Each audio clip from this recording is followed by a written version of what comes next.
Alors, maintenant que le style sheet est terminé, ce qu'on va faire, on va s'intéresser au groupe et au calque. Donc, je vais aller regarder ici à l'intérieur de mes panneaux. Je vais sélectionner le panneau calque ici pour voir un peu comment s'organise mon document. Donc, j'ai monté mon document au complet. Je ne me suis pas du tout soucié de où allait chacun des objets. Et je peux voir ici que j'ai un seul calque parce que j'en ai pas créé d'autres. Donc, les calques sont un peu comme des feuilles transparentes sur lesquelles on peut venir écrire ou dessiner des choses.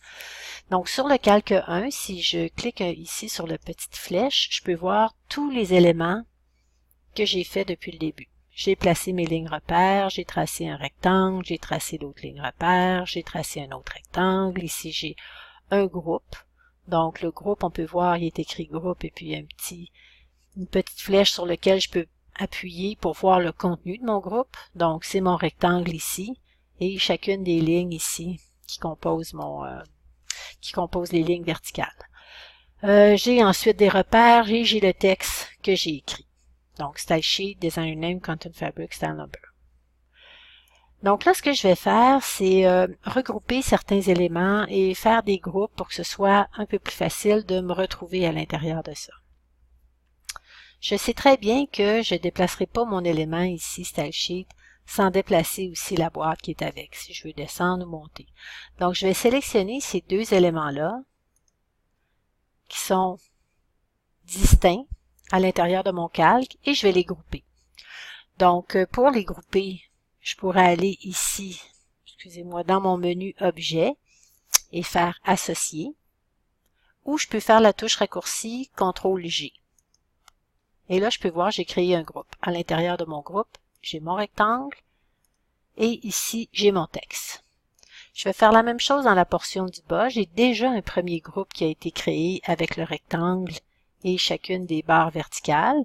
Je vais ajouter à ce groupe-là les éléments de texte qui composent cette portion-là ici du dessin. Donc, je sélectionne chacun de ces éléments-là, CTRL-G au clavier, pour faire un nouveau groupe.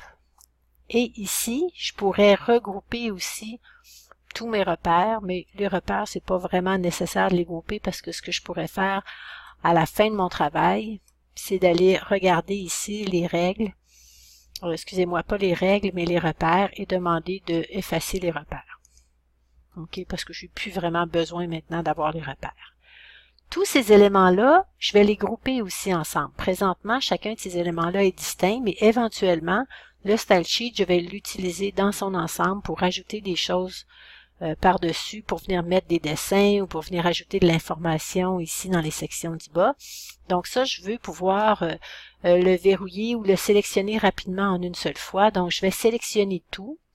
Je pourrais cliquer sur chacun des éléments ou faire CTRL-A pour tout sélectionner. Et je vais faire CTRL-G. Alors, vous avez peut-être remarqué, à chaque fois que je faisais une sélection, je pouvais venir voir ici qu'est-ce qui était sélectionné. Si je sélectionne le groupe au complet, je peux voir que j'ai des petits carrés bleus, en fait assez gros, sur chacun ici qui me montre tout ce qui est sélectionné. Je vais prendre l'outil Sélection progressive et je vais sélectionner uniquement ici mon texte, Style Sheet. Donc, je peux voir que j'ai un petit carré qui est un peu moins gros que tout à l'heure, qui m'indique qu'à l'intérieur de ce groupe-là, j'ai quelque chose qui est sélectionné, mais que ce n'est pas l'ensemble du groupe qui est sélectionné. Et si je clique sur ma flèche, je peux voir que ce qui est sélectionné, c'est Style Sheet.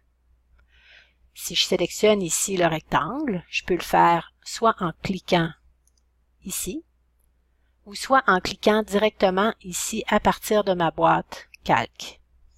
Alors, supposons que je désélectionne tout, je peux venir sélectionner cet élément-là, ou venir sélectionner mon grand rectangle de contour, ou venir sélectionner n'importe quel des éléments ici sur ma page. Donc, soit une sélection qui est directement sur l'objet ou une sélection qui va être directement à partir de la fenêtre calque.